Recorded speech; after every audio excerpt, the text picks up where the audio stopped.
The iconic time machine from Back to the Future almost never existed, and it definitely wasn't supposed to be a car. From refrigerators and nuclear tests to coffee grinders and congressional honors, the DeLorean's journey from failed sports car to Hollywood legend is packed with bizarre production secrets, last-minute changes, and details that Doc Brown himself would find fascinating. Here are 15 weird facts you didn't know about Back to the Future's DeLorean DMC-12. Fact 1. The time machine was originally a refrigerator.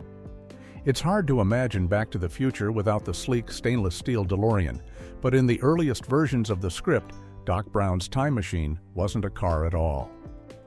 When screenwriters Bob Gale and Robert Zemeckis first conceived the story in 1981, they envisioned something completely different: a time machine built inside a refrigerator. The original concept was far more complicated than what ended up on screen, involving a laser device called a power converter that was housed inside a fridge, which would then be loaded onto the back of a pickup truck and driven out to a nuclear bomb test site in the Nevada desert. To travel back in time, Marty would have to climb inside the refrigerator to shield himself from the blast, and the nuclear explosion itself would provide the massive energy needed to activate the time machine. While this might sound absurd today, the writers were serious about the idea and developed multiple drafts of the screenplay around this refrigerator concept. The plan eventually changed for two important reasons. First, executive producer Steven Spielberg became concerned about the safety implications of showing a teenager climbing into a refrigerator on screen. During the 1980s, there were genuine concerns about children accidentally trapping themselves in old refrigerators, which often had latches that could only be opened from the outside. Spielberg worried that kids watching the movie might try to recreate the scene and end up in danger. Second, the filmmakers realized that making the time machine mobile would create far more interesting storytelling possibilities and dynamic action sequences. A stationary refrigerator simply couldn't provide the same cinematic excitement as a vehicle speeding through the streets of Hill Valley. This creative decision ultimately saved the film and created one of the most iconic movie props in cinema history. Fact 2. Ford offered $75,000 to replace it with a Mustang. Even after the filmmakers settled on using a car instead of a refrigerator, the DeLorean wasn't guaranteed to be the star of the show. During production, Universal Pictures hired a product placement company to help offset some of the film's costs, and that's when Ford Motor Company came knocking with a very generous offer. Ford proposed paying the producers $75,000 to swap out the DeLorean time machine for one of their vehicles, specifically a Ford Mustang.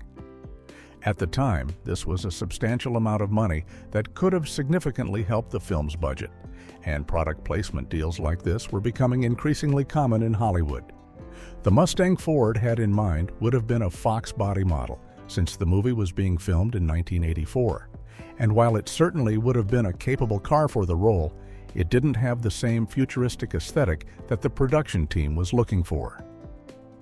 Producer and co-writer Bob Gale had a very strong reaction to Ford's proposal and didn't hesitate to shut it down. According to Gale himself, he told the Ford representatives in no uncertain terms that Doc Brown doesn't drive a Mustang, monkey, using much more colorful language to emphasize his point. Gale understood something crucial about the character and the story. Doc Brown was an eccentric inventor who would naturally gravitate towards something unique and unconventional, not a mainstream American muscle car. The DeLorean, with its gull-wing doors, stainless steel body, and failed backstory, perfectly embodied the quirky spirit of Doc Brown's character. Ford's $75,000 offer might have helped the budget, but accepting it would have fundamentally changed the identity of one of cinema's most memorable vehicles. And thankfully, Gale had the creative vision to recognize that. Fact 3. Mr. Fusion was built from a coffee grinder. One of the most recognizable additions to the DeLorean time machine is the Mr. Fusion home energy reactor, which first appears at the end of the original Back to the Future when Doc Brown returns from the year 2015. This futuristic power source allowed Doc to simply toss garbage into the reactor instead of relying on dangerous plutonium. But what fans might not realize is that this high-tech prop was actually built from an ordinary kitchen appliance. The production team used a Krups Model 223A coffee grinder, which was marketed under the brand name Cofina, and simply added some decals and modifications to transform it into the iconic Mr. Fusion unit that sits on the back of the DeLorean.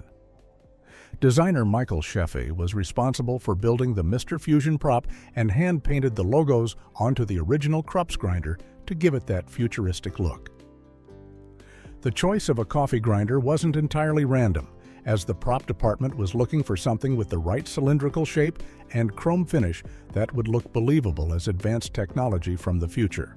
What makes this prop choice even more interesting is that the exact same Krups Cofina coffee grinder had already appeared in another classic science fiction film 6 years earlier.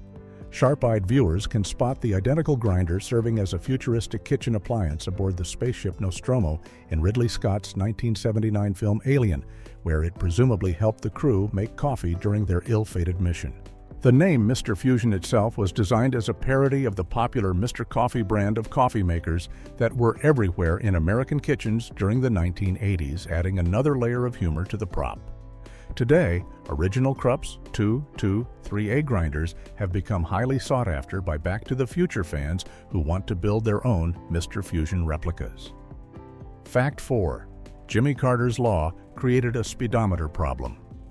The filmmakers faced an unexpected technical challenge when they decided that the DeLorean would need to reach 88 miles per hour to activate time travel, and the problem came from an unlikely source: a federal law signed by President Jimmy Carter. In 1979, Carter signed legislation that mandated all speedometers in American-made vehicles could only display speeds up to 85 miles per hour, with the somewhat questionable logic that if people couldn't see speeds higher than that on their dashboard, they would be less likely to drive faster. This law was part of broader efforts during the energy crisis era to encourage fuel conservation and reduce speeding. But it created a serious continuity issue for the Back to the Future production team.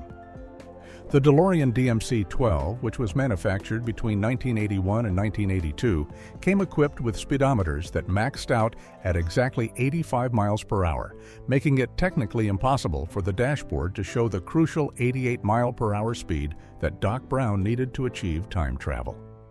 To solve this problem, the production crew had to get creative and install a completely custom speedometer that could display speeds up to 95 miles per hour, allowing the needle to clearly show when the DeLorean crossed that magical 88 mile per hour threshold. The filmmakers also added a prominent digital speedometer readout mounted above the dashboard to make absolutely sure that audiences could see exactly when the car reached the necessary speed for time travel. This digital display became one of the most memorable visual elements in the film, with viewers watching anxiously as the numbers climbed toward 88 during those tense moments when Marty needed to return to his own time. The Carter-era speedometer law was eventually repealed in the late 1980s, but it left its mark on one of cinema's most iconic vehicles. Fact 5. The frunk was removed for camera access. Like most major film productions involving vehicles, Back to the Future required multiple versions of the DeLorean to handle different filming needs, and the production team purchased 3 used 1981 DeLorean DMC-12 models that they referred to as the A car, B car, and C car. Each of these vehicles served a specific purpose during filming, with the A car being the pristine hero car used for beauty shots and close-ups, while the B car was designated for stunt driving sequences. The C car, however, underwent the most unusual modification of all 3 vehicles to solve a challenging technical problem that the film crew faced. The DeLorean's compact interior was extremely cramped, which made it nearly impossible for the large film cameras of the 1980s to fit inside the cabin while capturing footage of the actors during conversations and other interior scenes. Since the DeLorean has a rear-mounted engine, the front of the car contains a small storage compartment that enthusiasts often call a frunk, which is short for front trunk. To create enough space for their bulky camera equipment, the production crew made the decision to completely cut out the entire front trunk section of the C car, creating an opening where cameras could be mounted to film directly into the passenger compartment. This modification allowed the cinematographers to capture all those crucial shots of Marty and Doc inside the time machine without having to work around the vehicle's cramped quarters. From the outside, the C-Car's interior was dressed to look identical to the Hero A-Car, so audiences watching the film would never know they were actually looking at a vehicle that had been significantly altered. The C-Car continued to serve the production throughout all 3 films in the trilogy before it was eventually dismantled, with some of its parts later being used to create replica displays at Universal Studios Japan. Fact 6. The nuclear reactor was made from a Dodge hubcap. The plutonium-powered nuclear reactor that sits prominently on the back of the DeLorean time machine looks like an incredibly complex piece of futuristic technology. But the production designers created this iconic prop using surprisingly mundane materials that they found or repurposed from various sources. The base of the entire reactor assembly, which forms the circular foundation of the device, was actually constructed from a simple hubcap taken from a Dodge Polara, a full-size automobile that Dodge manufactured during the 1960s and 70s. This creative reuse of everyday car parts was a common practice in film production, especially during the 1980s when computer-generated effects weren't available, and practical props had to be built by hand from whatever materials the art department could find. The prop builders didn't stop with just the hubcap, however, and they assembled the rest of the reactor by combining various aircraft components and mechanical parts that were strapped together to create the impression of a sophisticated nuclear device. To enhance the futuristic appearance and make the reactor look functional, the designers added numerous blinking lights throughout the assembly, which gave the prop that essential science fiction aesthetic that audiences expected from a time machine. This approach to prop building, often called kit bashing in the film industry, involves taking parts from different model kits, vehicles, and mechanical devices and combining them in creative ways to build something entirely new. The technique was perfected by the special effects teams who worked on films like Star Wars and Alien, and many of those same talented artists brought their skills to the Back to the Future production. The result was a nuclear reactor that looked convincingly complex and dangerous on screen, even though its core component was nothing more than a hubcap from an ordinary American sedan that anyone might have driven past on the street. Fact 7. The engine sounds are from a Porsche. The DeLorean time machine sounds incredibly powerful in the movie, with a deep, throaty roar that suggests serious performance under the hood, but that aggressive engine noise is completely fake and was added during post-production to cover up the disappointing reality of the actual vehicle. The real DeLorean DMC-12 was powered by a 2.85-liter V6 engine that was jointly developed by Peugeot, Renault, and Volvo, and this engine produced only 130 horsepower, which was remarkably weak for a sports car even by early 1980s standards. The car's actual engine sound was underwhelming and somewhat wheezy, lacking the authoritative presence that the filmmakers wanted for their time-traveling vehicle. To make the DeLorean sound more exciting and befitting of a machine capable of breaking the space-time continuum, the sound effects team recorded the engine noise from a Porsche 928, which featured a powerful V8 engine that produced a much more satisfying and aggressive sound profile. The contrast between the two engines was dramatic, with the Porsche's 8 cylinders delivering a rich, muscular tone that made the DeLorean seem far more capable than it actually was in real life. The sound designers didn't stop there, however, and they also incorporated audio elements from the Landspeeder in Star Wars to add even more futuristic character to the time machine's overall sound design. This combination of the Porsche engine roar and science fiction sound effects created the iconic audio signature that audiences associate with the DeLorean, even though none of those sounds came from the actual vehicle that appeared on screen. The real DeLorean struggled to reach 60 miles per hour in about 9 seconds, which was merely adequate performance for the era, and stunt drivers on set often had difficulty getting the car up to speed during chase scenes because of its lackluster power output. Fact 8. Cold weather made the doors fall closed. The DeLorean's distinctive gull-wing doors are one of its most recognizable features, opening upward instead of outward like conventional car doors. But these iconic doors caused significant problems during one of the most important scenes in the entire film. During the climactic sequence in the first movie, when Doc Brown and Marty McFly are at the courthouse square preparing for the lightning strike that will send Marty back to 1985. The production crew discovered that the cold night air was creating an unexpected technical difficulty. The gull-wing doors are designed to stay open on their own thanks to gas-filled struts built into the door hinges, which use pressurized gas cylinders to provide the force needed to hold the heavy doors in their raised position. However, when temperatures drop, the gas inside these struts contracts and loses pressure, which significantly reduces their ability to keep the doors propped open. During filming of the nighttime courthouse square scenes, the crew noticed that the doors would slowly begin to lower themselves during takes, gradually falling closed and ruining shots that required the doors to remain open. This was particularly frustrating because the scene required multiple takes to get everything right, and the door problem kept interrupting the filming process. To solve this issue, the special effects crew came up with a simple but effective solution. They would rush in between takes with ordinary hair dryers and blow hot air onto the door struts to warm them up, which would cause the gas inside to expand again and restore the pressure needed to hold the doors open. This behind-the-scenes workaround allowed filming to continue, though it added extra time and complexity to an already challenging night shoot that involved coordinating lightning effects, stunts, and precise timing. Fact 9. A fiberglass DeLorean was built for flying scenes when Back to the Future. Part 2 introduced the flying version of the DeLorean that Doc Brown had upgraded with technology from the year 2015. The production team faced a significant challenge in bringing this hovering vehicle to life on screen. The real DeLorean DMC-12 weighed approximately 2,700 pounds, which was far too heavy to safely suspend from cranes and rigging equipment for the extended periods needed to film the flying sequences. To solve this problem, the special effects department commissioned the construction of a seventh DeLorean that was built entirely from lightweight fiberglass instead of the stainless steel and metal components that made up the actual vehicles.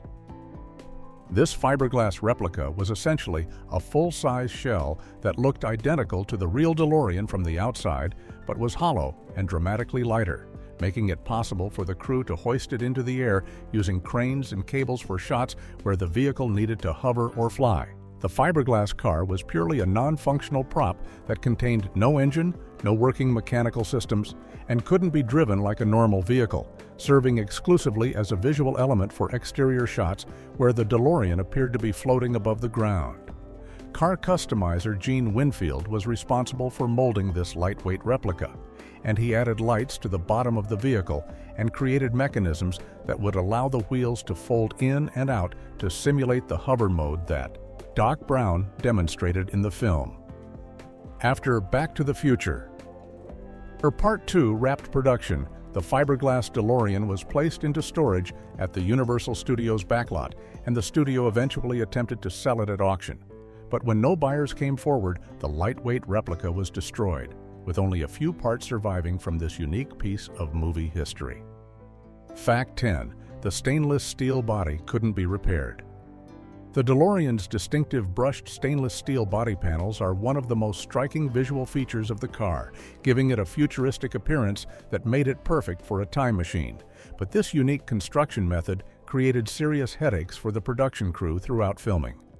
Unlike conventional automobiles that have painted metal or fiberglass body panels, the DeLorean's exterior consists of unpainted 304-grade stainless steel sheets that are attached to a fiberglass underbody structure. This brushed stainless steel finish looks incredibly sleek and modern, but it has a significant drawback when it comes to repair work. The panels cannot be hammered out or reshaped once they become dented or damaged. With regular cars, body shops can often repair minor dents by carefully hammering the metal back into shape from behind and then repainting the surface to hide any imperfections. But the DeLorean's stainless steel panels would show every mark and blemish if anyone attempted to reshape them. And since there's no paint to hide the damage, any repair work would be immediately visible. This limitation became especially problematic during the filming of Back to the Future Part 3, which involved extensive action sequences in the Old West, including rough terrain, stunts, and scenes where the DeLorean had to be pushed to its limits. Whenever the car sustained damage to its body panels during these demanding scenes, the production crew couldn't simply pound out the dents and continue filming. Instead, they had to completely remove the damaged stainless steel panels and replace them with fresh ones, which was a time-consuming and expensive process that required keeping spare panels on hand throughout the shoot. The production team had to carefully manage their inventory of replacement parts and plan their shooting schedule around the availability of undamaged panels to ensure they could complete all the necessary scenes. Fact 11.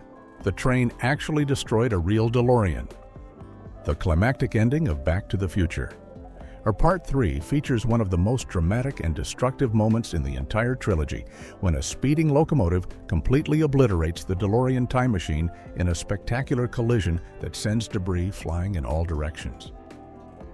What makes this scene particularly remarkable is that the filmmakers didn't use miniatures, computer-generated effects, or a cheap replica for this shot, but instead chose to sacrifice one of the actual movie cars that had been used throughout the production of all 3 films. The vehicle that met its end under the wheels of that train was the B-car, which had served as the stunt car for the franchise and had been modified specifically for action sequences and rough driving scenes. By the time filming reached this point in Part 3, the B-car had already been through quite a lot, having been fitted with special train wheels so it could ride on railroad tracks and having been rigged with various modifications for the push sequence where the steam locomotive propels the DeLorean up to 88 miles per hour.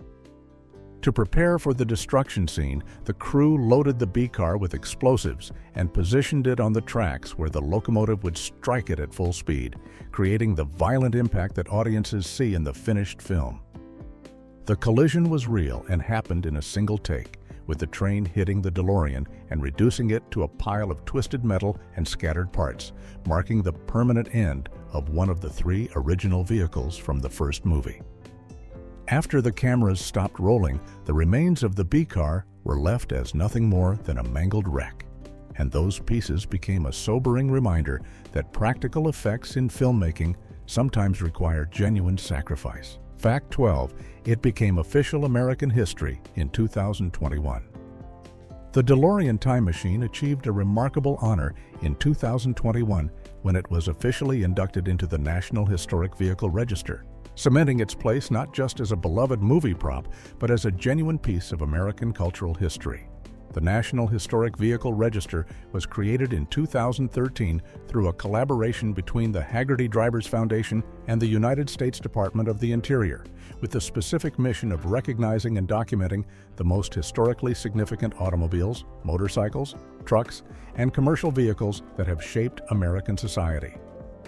The register functions essentially as a Library of Congress for vehicles, permanently archiving detailed documentation about each inducted vehicle for future generations to study and appreciate.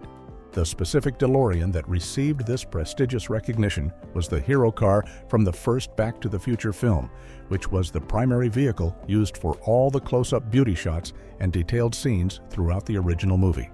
This made the DeLorean the 29th vehicle to join the register, placing it alongside other legendary automobiles like the 1968 Ford Mustang from the movie Bullitt, a World War II-era Willys Jeep, and the 1984 Plymouth Voyager minivan that helped define family transportation in America.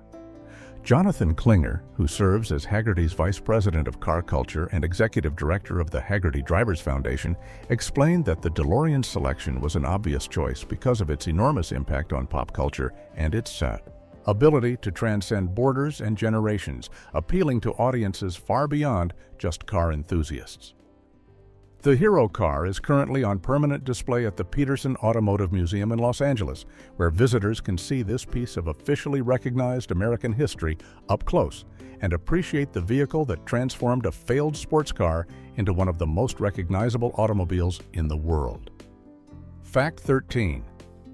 2 off-road DeLoreans had VW Beetle chassis Back to the Future. Part 3 required the DeLorean to venture into territory that the original sports car was never designed to handle, with extensive sequences taking place in the rugged desert landscape of the Old West in 1885. The standard DeLorean DMC-12 was built as a low-slung sports car with a suspension system designed for paved roads, making it completely unsuitable for the harsh off-road conditions that the script demanded, so the production team had to get creative with their solution. Rather than risk destroying their remaining movie cars by driving them through rough desert terrain, the filmmakers commissioned the construction of two specialized vehicles that became known as the Desert DeLoreans.